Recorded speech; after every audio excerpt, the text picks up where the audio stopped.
Hi, Catherine. Really appreciate you giving up the time. And Nick's filled us in about your very difficult return journey home to Ingeniero Juarez.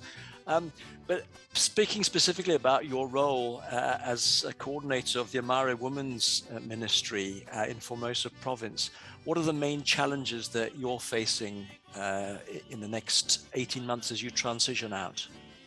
Yeah, I think the main challenge is raising up the leaders necessary.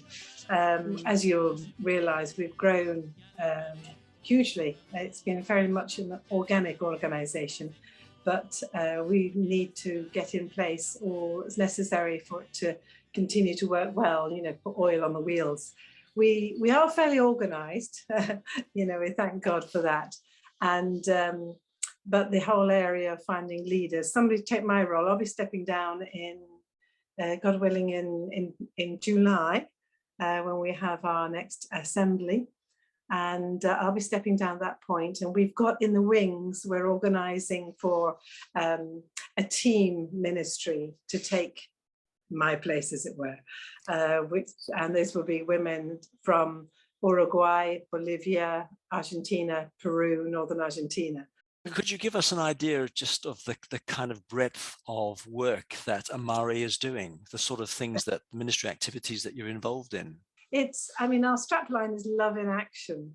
And, as you know, we take very seriously the commitment to love God and to love others. It's what every Christian should be doing, but it's sort of a rule of life.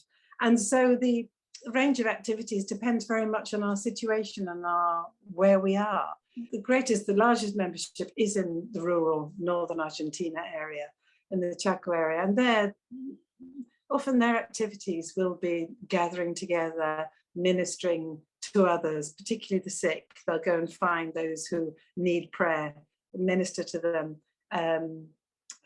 see other needs which are necessary or possible. I think they're beginning, to really sort of see outside the box as well, all the possibilities, what we have, what we can share, how we can actually meet others' needs without depending on outside influences. That's quite exciting. So yeah, it can be teaching for those who are gifted in that way, encouraging.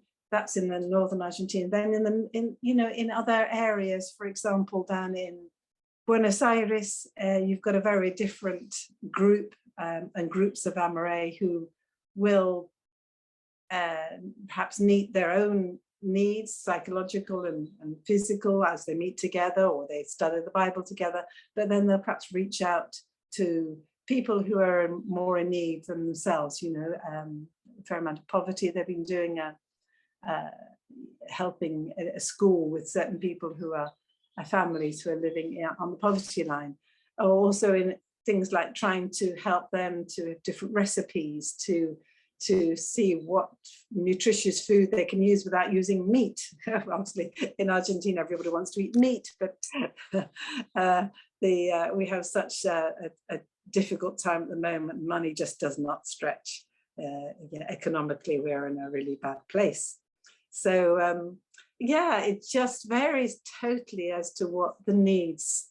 In Amare, kind of look at what are the ways we work is to sort of listen to God and to others, to evaluate the needs, and then to try and put into action what we should be doing. So that just varies as to what's happening around us.